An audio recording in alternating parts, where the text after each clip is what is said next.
6.4 지방선거 이제 2달도 채 남지 않았습니다. 네, 무공천 논란이 계속되고 있는 가운데 여야는 모두 선거 준비에 여념이 없습니다. 네, 전문가와 함께 정치권 이야기 짚어보도록 하겠습니다. 최창렬 영인대 교수 그리고 황태순 정치평론가 자리 함께했습니다. 어서 오십시오. 어서 오십시오. 네, 안녕하세요. 자, 먼저 이 여야 정당 지지율 최근의 현황을 좀 살펴볼까 하는데 이 새누리당과 이 새정치연합 좀 격차가 벌어지고 있는 것 같아요. 한 16%포인트 차이가 나던데 지금과 같은 이 지지도의 격차가 앞으로 이제 뭐 2달도 채 남지 않은 지방선거에도 좀 영향이 있겠습니까? 지금 4월 4일 가장 최근 것은 이제 4월 4일에 발표된 한국갤럽의 주례죠. 주례 결과인데 그때 4월 4일자 보면 새누리당이 43%. 네, 지금 이제 그래픽으로 나오고 그다음에 있습니다. 새정치민주연합이 27%. 그러니까 한 16%포인트 차이가 나죠. 네. 근데 여기서 주목할 것은 뭐냐니까 새정치민주연합으로 한 것이 3월 첫 번째 주입니다. 네. 3월 첫 번째 주에 31%, 그 다음에 30, 28, 28, 27로 계속 하향 곡선을 갖다가 지금 보이고 있고 그에 반해서 지금 새누리당 같은 경우는 39, 3월 첫 번째 주 39%였어요. 그러다가 지금 43%로 완만하게 그 상승 곡선을 거리고 있고 이런 상황에서 사실 정당의 뭐랄까 지지율 차가 16%포인트, 이른바 오차 범위 밖을 한참 벗어나는 차이라 그러면은 통상적인 경우라면은 선거 결과는 상당히 뭐랄까 새정치민주연합 쪽으로 봐서는 굉장히 뭐랄까 뭐 비관적이다. 여론조사로만 보면 그렇다는 말씀입니다. 물론 그러나 여기에 보면은 물론 이제 투표율이라든가 이런 것이 안 나타나 있으니까 막상 이제 뭐 선거는 뚜껑을 열어봐야 알겠습니다만은 하여튼 여론조사상 지지율 추이로 봐서는 상당히 새정치민주연합 쪽이 안 좋은 것만은 사실입니다. 네. 그리고 최 교수께서는 이러한 그 두 당의 지지도 추이를 보고 어떤 생각이 드십니까? 처음에 통합을 했을 때 지지도가 상당히 높게 나왔어요. 새정치연합과 민주당의 단순 지지율 합한 것보다 좀 높게 나왔단 말이죠. 그래서 시너지 효과가 있다고 봤는데 지금 완만하나마 전반적인 하락세를 보이고 있어요. 새정치연합 쪽이. 이 부분은 어쨌든 최근에 불거졌던 여러 가지 문제들이 좀 있었잖아요. 며칠 됐습니다만 그런 것들이 지지율에 반영된 것이라고 보여져요. 그리고 특히 이제 기초선거 무공천에 관련된 것이 여전히 지금 당내에서 새정치민주연합 내에서 자본과 이견이 많이 노출되고 있거든요. 이런 것들이 지지도에 상당한 영향을 주고 있다고 보고 판세 말씀하셨는데 선거라는 게 정당 지지도도 있고요. 또 인물에 대한 변수도 있고 또 쟁점이 선거를 앞두고 어떤 쟁점이 부각되냐에 따라 다를 수가 있는 건데 투표율을 말씀하셨는데 지금 투표율이 지난 5회 지방선거 때 54%였어요. 지방선거 전체 투표율이요. 물론 지역에 따라 다릅니다만 근데 이번에 투표율이 낮아졌지 높아질 것 같지 않습니다. 왜 그러냐면요. 이번 지방선거가 정권 견제론이라든지 정권 심판론 쪽으로 잘 작동이 안 될 것 같은 분위기예요. 왜냐하면 정권이 출범한 지 얼마 되지 않았고 다들 아시다시피 박근혜 대통령의 지도가 대단히 높음으로 나오고 있습니다. 그런데다가 지금 50대, 60대가 지난 5회 지방선거 때보다 지난 대선 때보다 조금 늘어났어요. 유권자 수 자체가. 그리고 20대, 30대는 지난 대선 때보다 0.7%가 줄었습니다. 그런데다가 특히 젊은 층들을 투표장으로 유인할 만한 그런 쟁점이 부상되지 않으니까 정당 지지도로 갈 가능성이 크다. 그러면서부터 지금 새정치연합에게는 대단히 빨간불이 켜졌다고 봐야 될 것 같아요. 지금 그 새누리당은 굉장히 지금 속도를 내고 있어요. 당장 뭐 이번 주에 제주지사를 시작으로 경선에 들어가는데 이렇게 그 후보를 빨리 확정짓는 게 당 입장에서는 유리할까요? 어떻게 보시나요? 좀 유불리가 좀 있다고 봅니다. 그러나 중요한 것은 어쨌든 빨리 확정을 지어서 모든 당의 당력을 집중하는 게 그런 의미에서는 당연히 유리하다고 봐야 되겠죠. 단지 너무 이제 빨리 후보를 결정하면은 당의 어떤 그 경선 흥행 효과 이런 것들이 너무 늦게 나타나고 이런 뭐 빨리 나타나 이런 차이 있을 거지만 새정치연합과 우리가 상대적으로 비교해 볼 때 새정치민주연합 쪽이 지금 경선 룰이 대체로 확정돼가는 과정이긴 합니다만 아직은 좀 지지부진한 느낌이 좀 있단 말이죠. 그런 것에 비해서 이 새누리당이 뭐 지역에 따라서 잡음이 전혀 없는 것은 아닙니다만 후보를 빨리 확정하는 것은 새정치민주연합보다는 좀 앞서 나가는 것 같은 거라서 전반적으로 있는 그대로 말씀드리면 새정치민주연합이 분발하지 않으면 이번 지방선거 결과가 대단히 힘들게 될 수 있다. 그렇게 볼 수 있을 것 같아요. 어떻게 보시나요? 그렇죠. 앞서 이제 박근혜 대통령 지지율도 말씀하셨는데 지금 보면 한국갤럽 지난 4월 4일, 그러니까 그저 금요일이죠. 발표된 61%예요. 그러니까 그 전주에 비해서 보면 2%포인트 올랐고 그 전주에 비해서는 거의 5%포인트가 올랐습니다. 아마 역대 지금 취임 2년 차 1사분기 60%를 넘은 경우가 박근혜 대통령이 처음이에요. 네. 박근혜 대통령이 경고한 어떤 지지율. 또 앞서 우리 최 교수님 말씀하신 대로 보면은 지금 선거가 이제 59일 남지 않았습니까? 근데 4월 10일, 며칠 안 남았습니다. 4월 10일부터 4월 30일까지 20일 동안 새누리당은 어쨌든 17개 지역을 돌면서 흥행 붐을 일으킨다고요.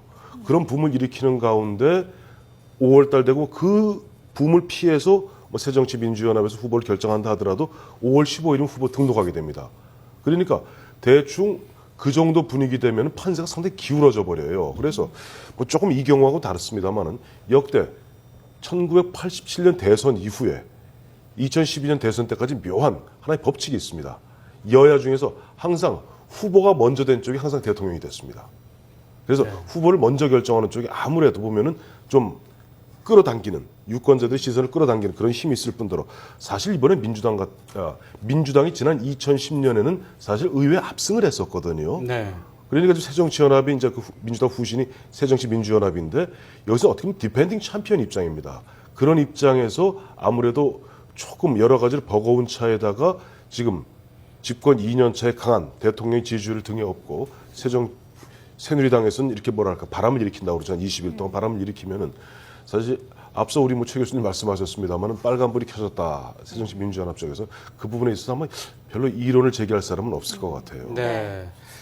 이 새누리당의 후보 조기 어떤 확정 전략에 대해서 지금 이야기를 하고 있는데 방금 말씀하신 것처럼 이제 정당 지지도라든지 이 박 대통령의 높은 지지율을 새누리당은 뭐 선거 전략에 그대로 활용하려고 할 것인데 조금 좁혀서 이제 이 경기지사 새누리당 후보 경선 한번 좀 짚어보죠. 지금 남경필 예비 후보에 맞서서 원유철, 정병국, 김영선 세 예비 후보가 단일화하기로 이제 결의를 했어요. 그랬어요. 자, 단일화하는 후보는 누가 될 것이며 또 이 후보가 과연 남경필 후보에 대해서 경쟁력이 있다고 보십니까? 지금 현재 4명의 후보 중에서는 남경필 후보가 상당히 앞서 나가다 보니까 원유철, 정병국, 김영선 후보가 이대로 경선을 치는 게 별로 의미가 없다고 느꼈겠죠. 사실 맞는 말이고요. 네. 또 하나 문제는 어떤 본선의 경쟁력으로 볼 때도 이렇게 사자가 이렇게 한 명이 압도적으로 나갈 때 그 당의 경선에 대한 관심도가 좀 떨어질 거 아니겠어요. 그런데 3자가 단일화하게 되면은 남경필 의원 대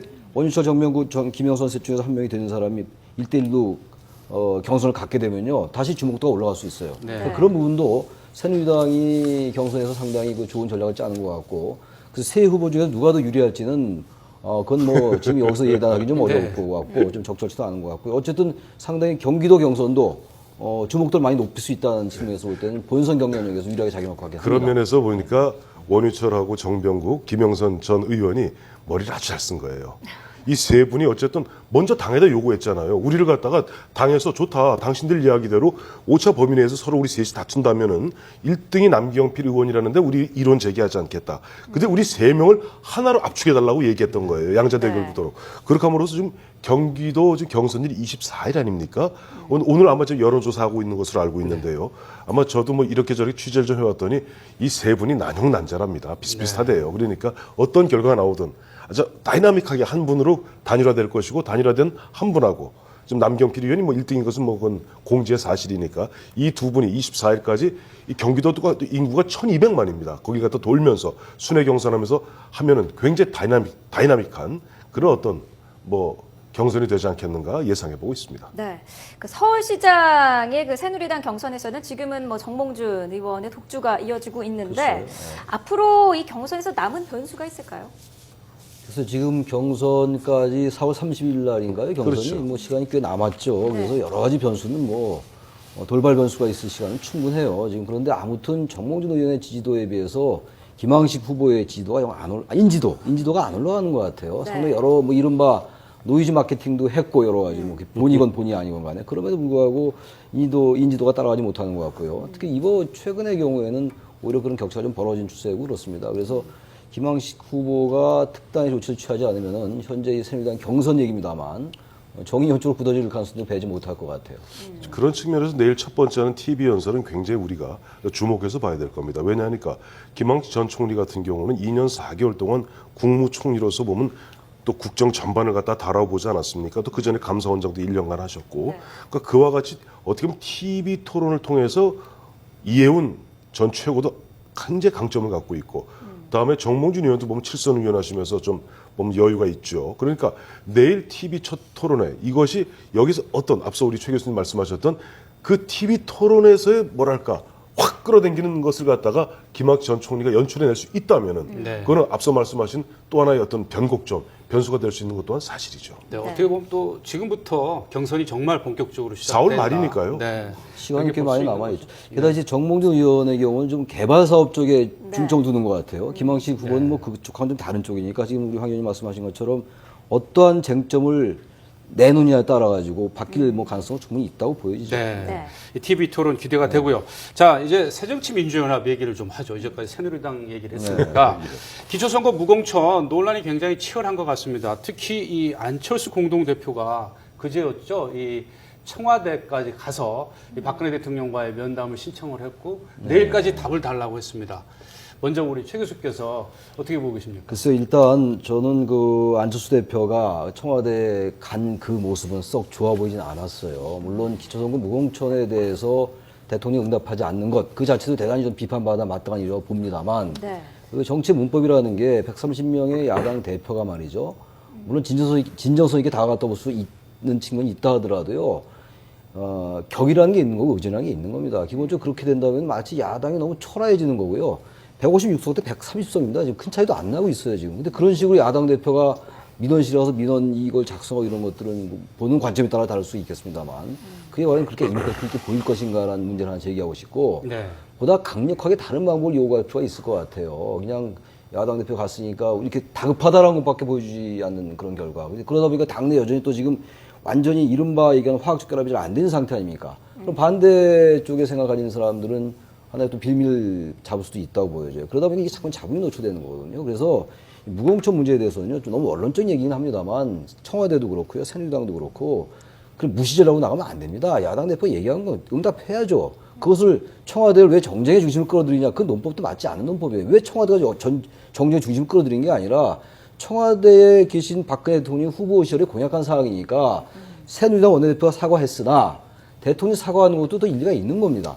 거기서 요구할 권리가 있는 거예요, 야당은. 거기에 답변해야 되는 거죠. 하든 안 하든. 그래서 내일까지 요거 이제 답변을 달라고 그랬는데 아무튼 안 대표가 거기 청와대 가서 민원서를 작성해서 내서 만나달라 이런 것들은요, 정치를 좀 희화시키는 측면이 있다고 봅니다. 네. 하시나요? 우리 황 교수께서 우리 저 최 황 의원 교수님이 한번 말씀해 뭐 주시죠. 정확히 말씀하셨네요. 정치를 희화하는 겁니다. 말 그대로 정치를 갖다가 그러니까 정치가 잠깐 불신. 정치가 희화해야 되면 그다음엔 정치 불신이 오는 거예요. 보면은 이번에 청와대 저는 어제 4월 4일입니다. 금요일날 갑자기 그 안철수 대표께서 청와대 찾아가는 일제 퍼포먼스죠. 퍼포먼스 보시면서 1년 반 전이 생각이 나더군요. 1년 한 2, 3개월 전에 기억하시겠습니다만 그 당시에 야당의 후보였던 문재인 후보가 안철수 교수에게 전 후보에게 도움을 청하려고 통보도 하지 않고 일방적으로 용산집 앞에 우두커니 찾아갔을 때 안철수 당시 교수가 뭐라 그랬는지 안철수 대표께서는 반드시 그때 본인이 하셨던 말씀을 되찾아보시기 바랍니다. 그런 식으로 아무런 통보도 없이 뭐도 없이 불쑥 찾아와서 사람을 이렇게 압박하는 법이 어디 있느냐 네. 이런 얘기를 했는데 안철수 대표는 130석의 이른바 거대 야당의 공동대표로서 품격을 또 그런 부분을 갖춰야 돼요. 야당의 이제 대표가 이렇게 프로토콜이라는 이제 게 있죠. 그 대화를 요청하고 있는데 청와대 측에서 묵묵부답으로 하고 있는 것은 어떻게 보십니까? 그럼 아니 묵묵부답한 거 아니죠. 그러면 그 전날 보면 안철수 대표가 지난 뭐 3월 30일인가 그 얘기했다고 해서 바로 대통령이 네 하고 예 아니로 대답해야 되나요? 네. 그리고 기본적으로 잘못됐던 것이 게임의 룰을 바꾸는 겁니다. 선거법을 바꾸는 것이라면 그것은 대통령에게 요구해서 될 일이 아니죠. 황우여 대표에게 얘기했어야 되는 것이고 그러니까 계속 제가 봤을 때는 안철수 대표께서 물론 아무래도 정치 경력이 짧다 보니까 그렇겠습니다만은 번지수를 조금씩 달리 짚고 있는 것이 아닌가. 그러다 보니까 4월 4일 본인은 정작 청와대에 가서 대통령에게 퍼포먼스하고 있었지만은 바로 그 순간 심상정 정의당 원내대표는 비교섭단체 대표 연설을 통해서 얘기했잖아요. 기초정당 공천제 폐지 논의를 즉각 중단하라. 그것은 정치개혁의 본질도 아닐 뿐더러 반정치다. 새정치가 아니라 반정치다.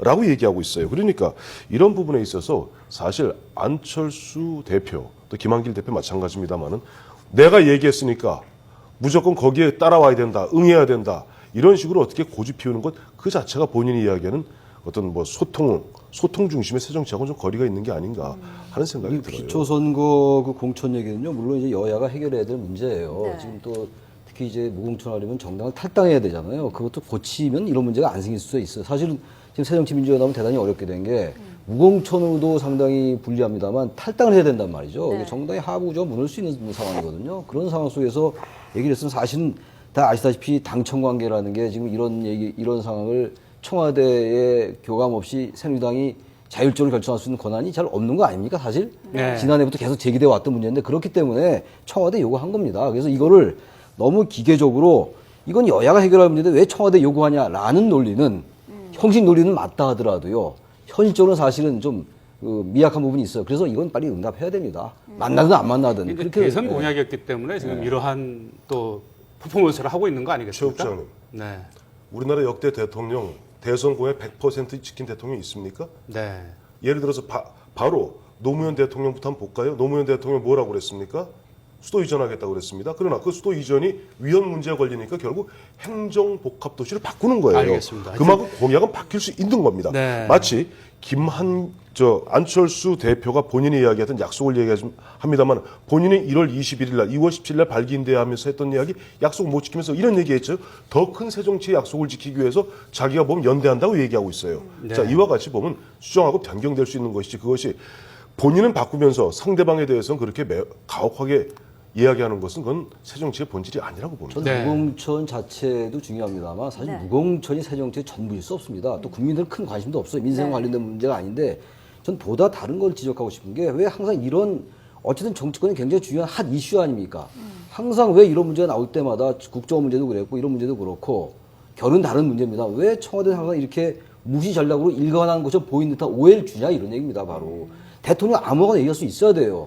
야당 대표가 만나는 거 어렵지 않습니다. 근데 마치 우리나라는 대통령이 야당 대표를 만나는 게 어마어마한 초월자적 존재가 누굴 만나는 것이냐 이런 것부터 전 그걸 지적하는 겁니다. 무공천을 네. 반드시 해야 된다라는 걸 지적하는 건 전 전혀 별개의 문제 지적하고 싶은 거예요. 네. 네.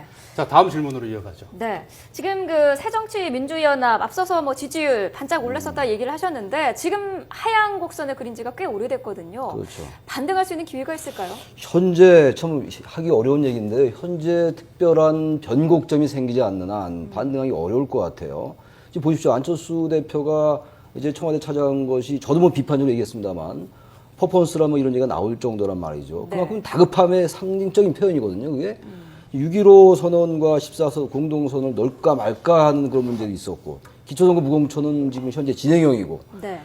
어쨌든 게다가 뭔가 국민들이 볼 때 야당으로서의 새로운 갈등축도 만들어내지 못하고 있고 대통령의 지도는 좀 상향 곡선을 그리고 있고 그럼 뭘 해야 되겠습니까? 뭔가 다른 걸 해야 되죠. 공부 성적이 안 오르면은 다른 특단의 무슨 뭐 방법을 해야 되는데 지금 특단의 방법이 생각이 안 나고 있는 거예요. 그렇다면 이런 상태가 계속 지속되면은 젊은 유권자들의 표심에도 영향을 줄 수 있을 것 같고 또 하나는요. 통합됐을 때 이게 1대1 대결 구도가 된다고 봤던 것 중에 하나가 투표장에 유권자들 끌고 올 수 있는 유인이 되겠다고 봤던 거거든요. 통합 자체가. 네. 근데 점점 이렇게 되고 지지율이 격차 벌어지고 이러면 이제 투표장에 나가고자 하는 그 유인 자체가 꺾일 수가 있다는 얘기입니다. 그렇게 되면 상당히 더 벌어질 수가 있겠죠. 네. 네. 우리 황 의원께서는 이 새정치민주연합의 뭐 반등의 계기, 지지율 반등의 계기가 뭐 있다고 보십니까? 저는 반등의 계기가요. 역설적으로 안철수 대표가 옛날 6.29 선언, 노태우 대통령 6.29 선언 하듯이 확 자기를 죽이고 보면은 기초공천 하는 겁니다. 저는 그것이 오히려 반등의 계기가 될 수 있다고 봐요. 지금 심지어는 새정치민주연합 내에서 보이콧 얘기 나오지 않습니까? 이거야말로 정치를 희화하고 정치 불신을 심화시키는 이야기입니다. 오히려 보면 정청래 의원이 얘기했던 바와 같이 그랬죠. 노무현 대통령이 옛날 바보 노무현 아니었느냐 하고 안철수 이제 대표 얘기했을 때 정청래 의원이 뭐라고 그랬습니까? 노무현 대통령께서는 자기 자신을 죽이고 당을 살렸다. 그 안철수 지금 대표께서는 그렇다면 자기 자신의 체면과 이런 것 때문에 자기의 어떤 그런 것 때문에 당이 죽어도 좋다 말인가 하고 되묻고 있어요. 그러니까 역설적으로 가장 안철수 대표가 하기 가장 어려운 게 뭡니까? 바로 자기가 했던 결정을 번복하고 왜? 약속이라는 것은 둘이 다 맞아 떨어져 약속이 이루어지는 건데 어쨌든 대통령하고 새누리당에서 못하겠다는 거 아니에요. 그렇다면 그런 상태에서 나머지는 다 죽으라 말입니까? 그렇다니까 본인이 죽겠다. 내가 죽겠다는 그런 각오로 사직생의 각오로 자기가 이번만은 이렇게 하고 그다음에 나머지 이번 이후에 다시 한번 게임의 룰을 정하자라고 하면서 기초공천 그리고 갖다 무공천을 갖다 공천하는 순간 저는 반등의 계기, 어떤 극적인 반등의 계기가 생길 거라고 봐요. 네, 알겠습니다. 자, 끝으로 말이죠. 짤막하게 이제 지방선거 앞두고 지금 마지막 임시국회가 열리고 있는데 뭐 여야 교섭단체 대표 연설 중에 뭐 막말도 나오고요. 뭐 굉장히 쟁점 법안도 산적해 있지만 여야의 지금 뭐 격돌이 심상치가 않습니다. 어떻게 전망하십니까? 지방선거 앞두고 뭐 임시국회 잘 순화하기 어렵겠죠. 지금 사실 제일 중요한 게 기초연금 문제인데요. 기초연금 문제도 새정치연합이 생각을 잘해야 됩니다. 어쨌든 간에 국민들은 노인분들 직접적으로 피부에 와 닿는 거기 때문에 이거를 계속 지난 공약이었기 때문에 20만 원 다 줘라 70%에게 이런 걸 주장하다가는 또 역풍이 붙일 수 있어요. 그래서 새정치연합한테 그건 충고드리고 싶고 기초선거 무공천을 이제 와서 번복한다는 건 사실 새정치연합으로서는 거의 이건 하기 어려울 겁니다. 반등의 계기는요 딱 하나 있습니다. 현재 새정치민주연합 내에 있는 이견을 봉합하는 것밖에 없어요. 그건 손학규나 문재인 이런 분들이 공동선대위장 수락해가지고 단합으로 가자라고 얘기하는 순간 좀 봉합될 수 있습니다. 그러면 다시 반등할 수 있는데 이 지금 무공천을 공천하자라고 하면요 실리명분 다 잃을 것 같아요. 제 생각에. 네. 자, 끝으로 우리 황 의원님. 저는 그럼에도 불구하고 다시 한번 저 안철수 대표, 김한길 대표에게 반전의 기회는 과거 자신을 버릴 때 가장 큰 어떻게 뭐랄까 에너지가 생깁니다. 가장 김한길 대표하고 안철수 대표 이 두 공동대표 가장 정치적으로 타격받을 게 뭡니까? 바로 번복하는 거거든요. 번이하는 거거든요. 과거 대통령 후보로 결정되었던 노태우가 자기 기득권을 버리고 직선제 받아들였을 때 폭발해버린 거예요. 마찬가지입니다. 그러니까 일단 조금 대승적 관점에서 이 문제를 봐주시기를 부탁드립니다. 네, 오늘 이 정치권 소식 두 분 말씀 잘 들었습니다. 고맙습니다. 고맙습니다.